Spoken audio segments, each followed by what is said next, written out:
Can I share something with you that it took me years and years and years to overcome? Let me just say this. Are you somebody who struggles with always defending yourself? Like, you always feel like you got to defend your character. You always feel like you got to, if somebody say something wrong about you, you got to always tell the truth and tell them and make sure people know that, no, they're lying. That's not what happened. Or maybe you're in relationships. You're in a relationship with a man or woman, and they're always trying to make you feel like you're somebody that you know you're not, but you're continuously, you have to keep, that's not me. You keep trying to prove to them of who you are. Let me just say this. I struggle with that. That was one big thing for me that I struggled with. Especially, I struggled with it way more when I was in a domestic violence relationship. But even after that, I struggle with it still a little bit, because when you love somebody and they're trying to tell you this is who you are, and you know that's not who you are, you don't want them to believe that about you. Like, you don't want them to believe that you are a liar, or you don't want them to believe that you are if they think you're a user, they try to say, yeah, you're a user and you used me for this, or like, you don't want them to believe that, right? But what I'm going to tell you what I had to do to overcome that, because it was hard. It was hard, especially as a good person, because as a good person, you want people to always believe that you're good. Like, I don't want nobody thinking that I'm bad. I don't want nobody to think that I'm using them. I don't want nobody thinking that I am cheating on them or being disrespectful intentionally. Like, and then here this was me. I'm looking up books of trying to figure out how to make them not think that about me. Is this resonating with some people? I'm like, how can I not disrespect him more? How can I make him think that I'm not a user when I know I'm not a user, and I haven't even used him, but why does he think that about me? Like, when someone really keeps trying to make you feel like you have done something and are somebody that you know you're not. And here's how you know you're not this person. First off, you know yourself. But second off, if that person, him, her, are the only people who believe that about you. I've never heard this before until you brought it to my attention. I've never seen this before. I've never heard this about my character. Friends I've been with, had friends for 20 plus years, has never expressed this to me, but for some strange reason, I just so happen to be this way with you. Ask yourself why I'm that way with you if you think that, number one. But what I had to realize, and I learned this on my journey and, through therapy and getting coaching, is people don't see you or perceive you for who you are unless they have a healed perspective of who they are.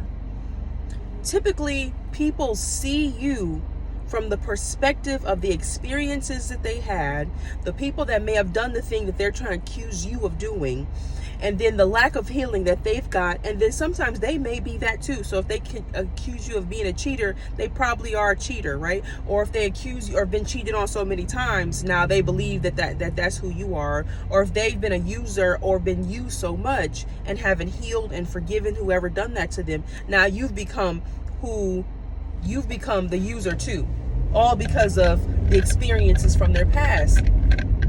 So I had to learn, number one, I'm defending myself against people who are clearly broken and haven't healed themselves and insecure about who they are, that they're trying to put on me the decisions that they chose to make because they ended up being with users, and now they think that's who I am. They end up being with people who cheated on them over and over again. Now I'm the cheater, and here I am trying to prove myself to you, but I know I've done nothing for you to even feel that way about me.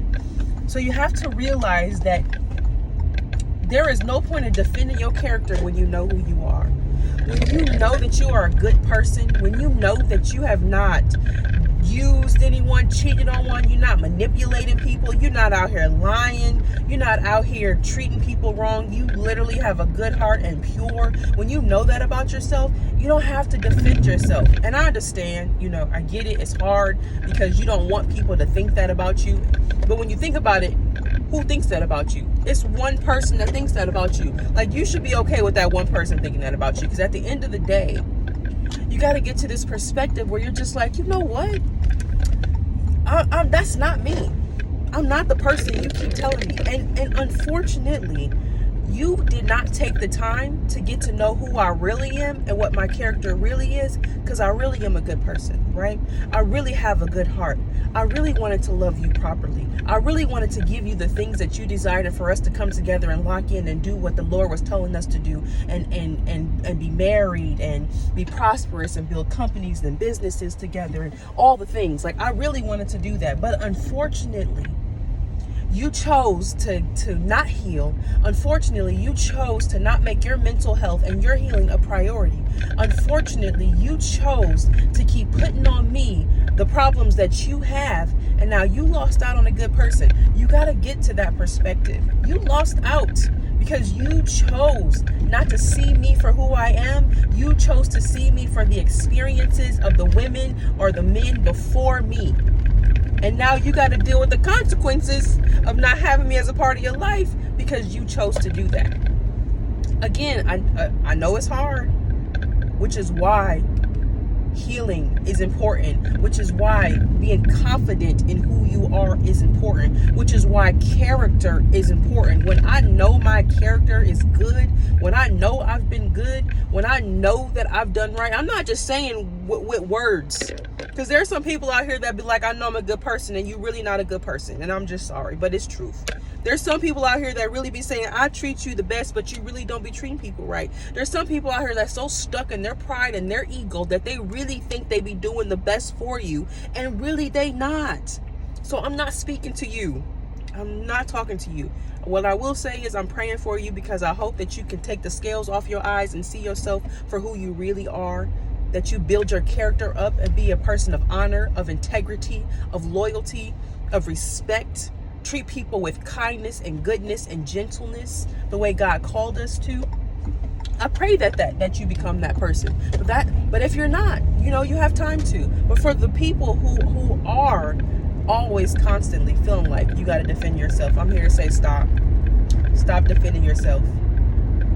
And if you feel like you have to keep defending yourself, then work on your confidence in who you think you are. Because if you feel like you have to keep defending yourself and you are genuinely a good person, then there's a brokenness and a low self-esteem aspect and a confidence issue that you are dealing with that you have not figured out yet. And until you get that taken care of, you will constantly have to feel like you have to defend yourself against broken people, against people who have you misunderstood, against people who need to do their own healing work. And when they see that you are not who they thought you were, they will later on, however long down the line, if they decide to be mature enough to get the healing, they'll look back and say, dang, she was a good person. Dang, he was a really good man and I lost out on him. Dang, because I chose not to get my healing, because I chose to not do what I was supposed to do and take care of myself, because I chose to not forgive those in the past that really did hurt me, that really did disrespect me and use me and cheat on me, because I chose not to heal from those women, from those men. Now I took that on a good person and I lost out on the blessing that God gave me because of the decision that I chose to make. And that's something that other person has to deal with. But you have to be confident in yourself. When someone keeps telling you that this is who you are and you know that's not you, you got to be confident and strong and secure in who you are to say, that ain't me. And unfortunately, you didn't get to know who I really was. I've had to say that multiple times to people.